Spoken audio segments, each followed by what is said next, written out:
Hello, bonjour à tous et bienvenue dans Tech24. Au sommaire, cette semaine, ils ont créé le premier pont humanitaire et numérique en Égypte en 2011. Les hackers de Telecom X tentent de récidiver en Syrie. Rencontre avec ces pirates humanitaires à l'occasion du Salon des Solidarités à Paris. Et puis, balle de match à Roland-Garros, des serveurs d'IBM au Racket Geek de Babola. Nous vous emmènerons dans les coulisses numériques du tournoi. Service à suivre avec Guillaume Gralet du magazine Le Point. Les hackers font la une de l'actualité, mais pour la bonne cause. Objectif, partager avec les ONG leur savoir-faire. Cette rencontre était organisée cette semaine au Salon des Solidarités à la Porte de Versailles à Paris.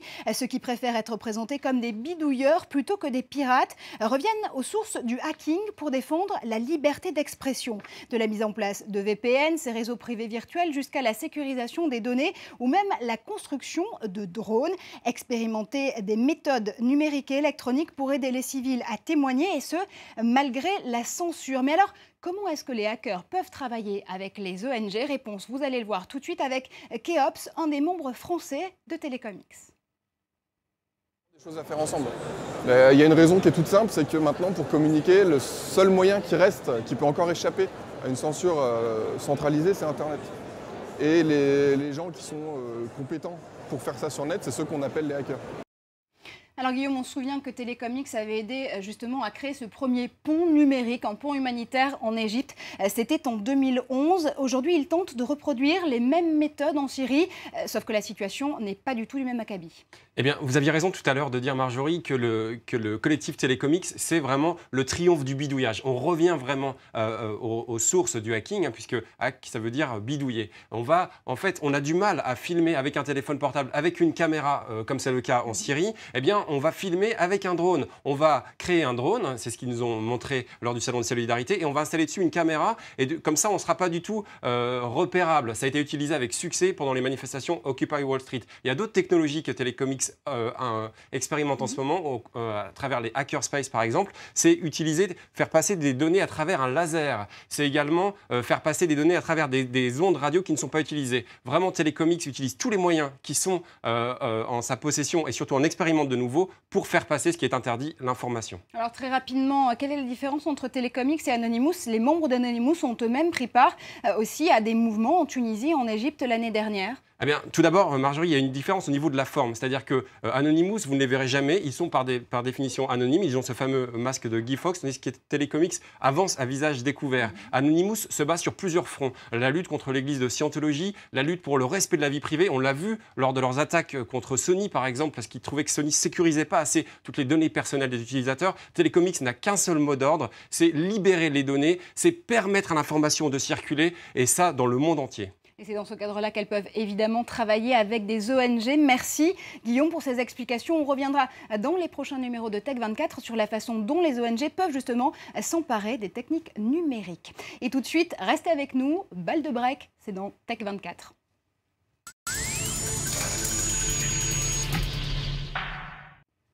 Et le tournoi de Roland-Garros bat son plein côté court. Mais que se passe-t-il derrière vos écrans de télévision, d'ordinateur ou encore de tablette pendant les matchs? Anne-Sophie Pellegris vous emmène à la découverte de l'infrastructure numérique des internationaux de France.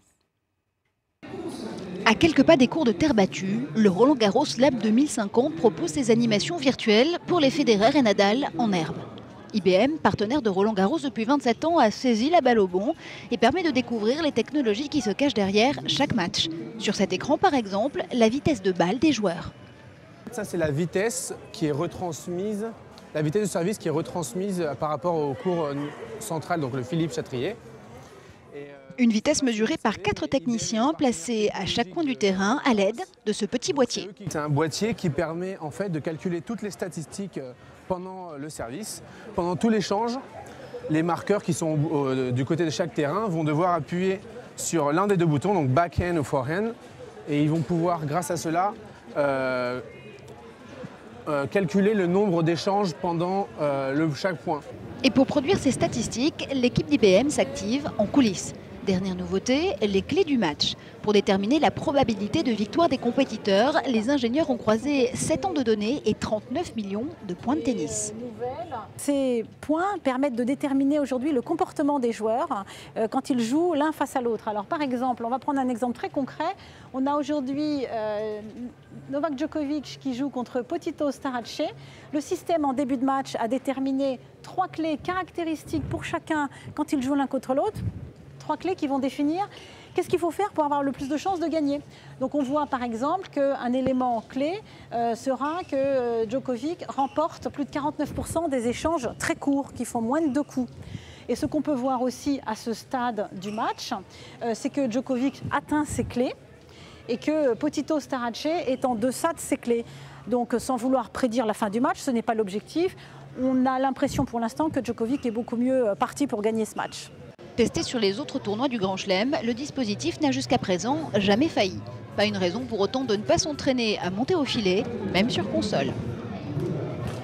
Et retour en plateau, retour avec vous, Guillaume, évidemment. Il n'y a pas que les écrans, évidemment, qui procurent des surprises et qui cachent des surprises cette année à Roland-Garros. Les raquettes s'y mettent aussi. Le Français Babola a créé l'événement avec Play and Connect, une raquette dont le manche doté d'une puce livre aux joueurs des données sur leur performance. Alors, c'est un gadget ou c'est une vraie avancée sportive? Alors, c'est les deux. Alors, j'ai dans les mains l'impression d'avoir une raquette absolument normale, traditionnelle. Elle fait 400 grammes. Sauf qu'elle est intelligente, en fait. Elle va espionner tout pour le meilleur et pour le pire. Alors pour le meilleur, c'est-à-dire qu'elle va savoir à travers des capteurs qui sont dans ce manche et qui vont pouvoir communiquer à l'extérieur à travers une connexion Wi-Fi, une connexion Bluetooth. Et puis surtout, c'est assez marrant, on va pouvoir ouvrir ici, puisque c'est uniquement un prototype, ça sera disponible l'année prochaine.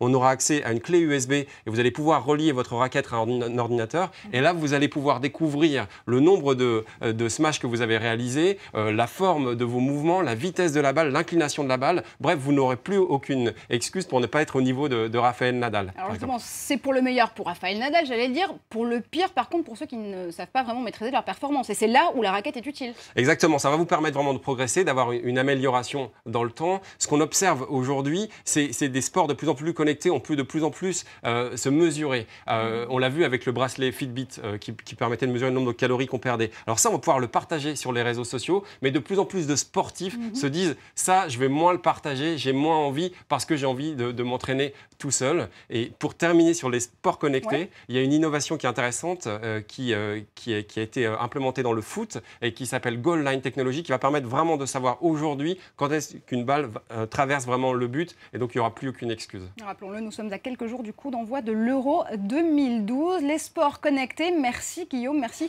pour vos explications. On vous retrouve la semaine prochaine évidemment sur ce plateau. Et c'est presque la fin de nous quitter, vous l'avez compris, mais on ne se quitte pas tout à fait puisque rendez-vous à l'adresse facebook.com/tech24 pour découvrir les coulisses de l'émission, voir ou revoir votre magazine. Et puis n'hésitez pas à ajouter le hashtag, le mot-clé Tech24 à la fin de vos messages sur Twitter. Cette fois-ci, on se quitte, allez, vraiment, avec un concept original. Après Keyboard 4, le bien nommé, voici le clavier à tout faire. Mikey peut connecter les objets les plus fous, des bananes, n'importe quoi, avec votre ordinateur. Et si vous êtes séduit, la start-up lance un appel au financement sur Kickstarter en ce moment même. Restez avec nous, restez connectés. On se retrouve la semaine prochaine sur le plateau de Tech24.